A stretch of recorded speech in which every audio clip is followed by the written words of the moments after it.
Diascofoot, miroir du football de la diaspora congolaise.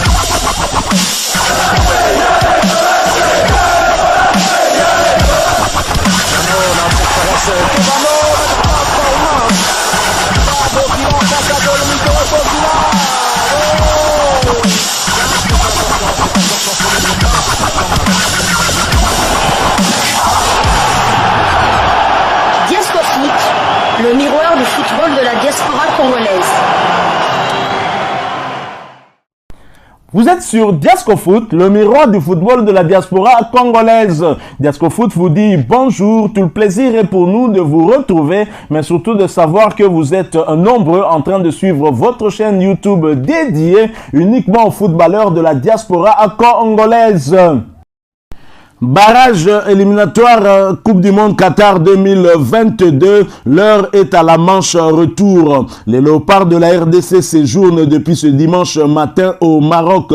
La délégation congolaise conduite par le président de la Fédération congolaise de football, l'association Donancien Chimanga, a quitté Kinshasa le samedi 26 mars 2022 sur le coup de 20h heure locale pour atterrir à 2h30 de Kinshasa, 1h30 heure locale, soit 6h30 de vol direct à bord d'un appareil d'Ethiopian affrété par le gouvernement congolais. Après les formalités, l'équipe de la RDC a quitté l'aéroport international de Casablanca à 4h heure de Kinshasa et 1h de moins heure locale pour s'installer à Mazargan à El Jadida à 5h15 heure de Kinshasa, 4h25 heure locale, soit 1h15 de route. Tout s'est bien passé sous la surveillance de la police marocaine. Les joueurs restent déterminés à ramener la qualification au pays après le match nul d'un but partout réalisé le vendredi 25 mars dernier à Kinshasa. Alors, je vous propose de suivre justement le départ des joueurs congolais et aussi leur arrivée au Maroc pendant ces quelques 1 minute. Ensuite, nous nous retrouvons pour poursuivre avec ce sujet.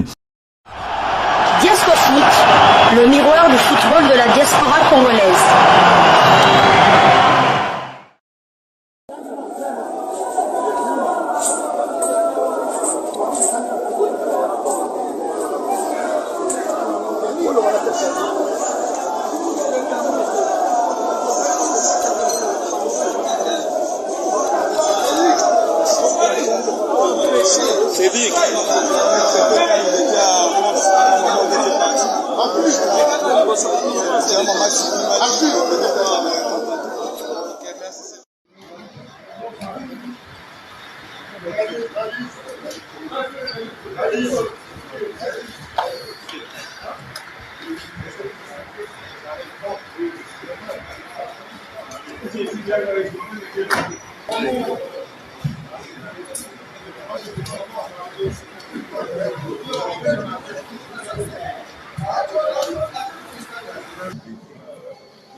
Voilà, nous sommes de retour. Vous venez de suivre là le départ ainsi que l'arrivée des léopards au Maroc. Les léopards qui ont mis leur quartier général à El Jadida, qui est la ville où évolue, Dieu merci, Moukoko Amale. Il évolue dans l'équipe de Difa El Jadida. C'est une bonne chose d'être éloigné de Casablanca, et l'ambiance des Marocains à Casablanca pourrait en tout cas nuire à notre préparation. C'est vrai qu'à El Jadida, on est toujours au Maroc. Je pense que c'était bien réfléchi pour l'organisation, en tout cas pour la Fédération congolaise de football association. Alors voici le programme de ce dimanche 27 mars pour les léopards. 8h à 11h petit déjeuner, 12h à 14h soins, 14h déjeuner, 16h15 préparation pour l'entraînement, 17h15 départ pour l'entraînement, 17h30 début de l'entraînement, 20h30 dîner, 21h15 soins, 23h 23 heures repos. Voilà donc ça, c'est le programme qui nous a été fourni par le média officiel de la Fédération congolaise de football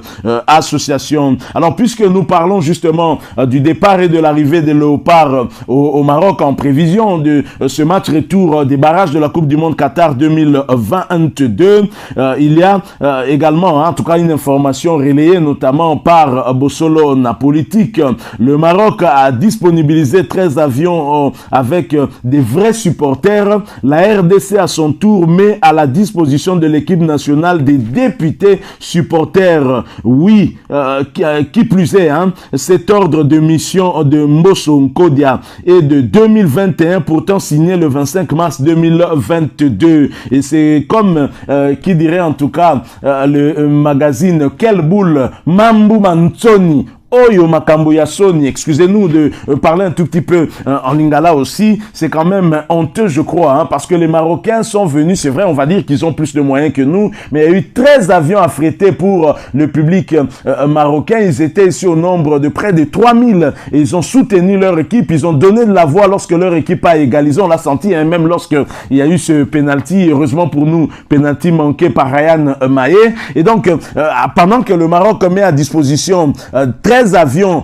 pour des vrais supporters, nous on met un seul avion et il y a des politiques qui veulent partir au Maroc et à chaque fois c'est toujours le cas. Je pense qu'à un certain moment il faut être sérieux et le pire c'est qu'ils vont avec des frais de mission, donc l'argent du contribuable congolais est dépensé pour aller pour le séjour des députés au Maroc qui sont pratiquement des touristes. Franchement ceci nous offusque, c'est rageant quand on entend des choses pareilles. Moi ça me fait honte. Je crois que on doit plutôt privilégier des vrais supporters, prendre des animateurs par exemple, il y en a beaucoup, des animateurs du tout puissant Mazembe, les animateurs des Léopards et peut-être d'autres clubs pour qu'ils aillent donner de la voix. Déjà ils n'iront pas beaucoup là-bas au Maroc et vous amenez des politiques qui ne vont pas donner de la voix, qui se comportent en patron, ce n'est pas une très très bonne chose. Alors là où je suis quand même un tout petit peu content, je pense que on a eu à réclamer cela, c'est que la RDC manquant cruellement peut-être des moyens, on n'a pas un budget comme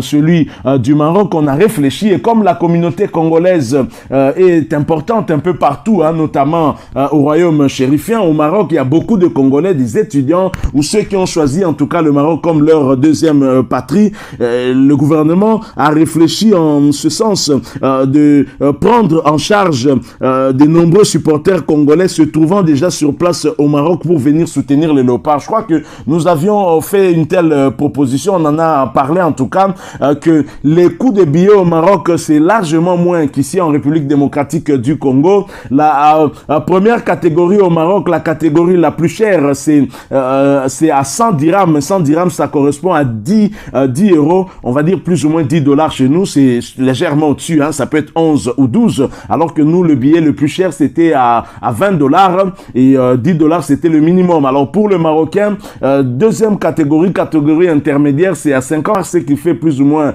5 euros. Et la dernière catégorie, c'est 30, ça fait 3 euros. Si nous prenons 1000 billets, ça ne coûtera que 3000 euros au gouvernement congolais. Je préfère que l'argent du contribuable congolais que nous sommes puisse aider à d'autres contribuables congolais à accéder au stade des Martyrs qui seront des vrais supporters et qui vont chanter pour encourager nos Léopards. Nos Léopards ont besoin de ces encouragements parce que les Marocains qui arrivent chez eux, conscients que ce match sera très disputé et très difficile, appellent au soutien de leurs supporters. C'est-à-dire que si les Marocains étaient trop sûrs à l'idée de battre facilement la République démocratique du Congo, ils n'allaient pas faire un tel appel, ils allaient se contenter de jouer et terminer le match très rapidement, mais ils savent que ça sera compliqué. Déjà le match aller leur a donné une idée sur les qualités de notre équipe nationale. Ils en parlaient peut-être sans toutefois vraiment être au courant des qualités que nous avions. Les Marocains parlaient plus peut-être de Théo Bongonda, il n'était même pas titulaire et c'est Yohan Wissa qui leur a fait mal, oubliant déjà que Yohan Wissa leur avait fait mal aussi lors du match amical qu'on avait joué chez eux alors qu'ils menaient 1-0. Yohan Wissa avait réussi l'égalisation égalisation. Et c'est le même Yohan Wissa qui, cette fois-ci, ouvre le score contre les Marocains. Très clairement, pour le match retour, je suis très sûr que Yohan Wissa sera un gars à surveiller. Et probablement, Achraf Hakimi réfléchira par 2 fois avant de faire ses montées. Lui qui se comporte plus en ailier qu'en latéral droit. Donc voilà, les léopards de la RDC qui sont bien arrivés au Maroc et bien reçus et qui ont installé leur QG au niveau de El Jadida, une ville bien connue par Moukoko Amale. Je crois qu'il nous sera très utile aussi pour ce match-là. Mais la pression, c'est ce que nous devrions arriver à gérer, surtout la pression du stade de Casablanca. Mais le match se joue sur l'aire de jeu, sur le terrain, et toutes les deux équipes auront 90 minutes pour en découdre. Et le match se jouera pendant 90 minutes. Il faut pas désespérer, même si nous encaissons un but. Il faut se dire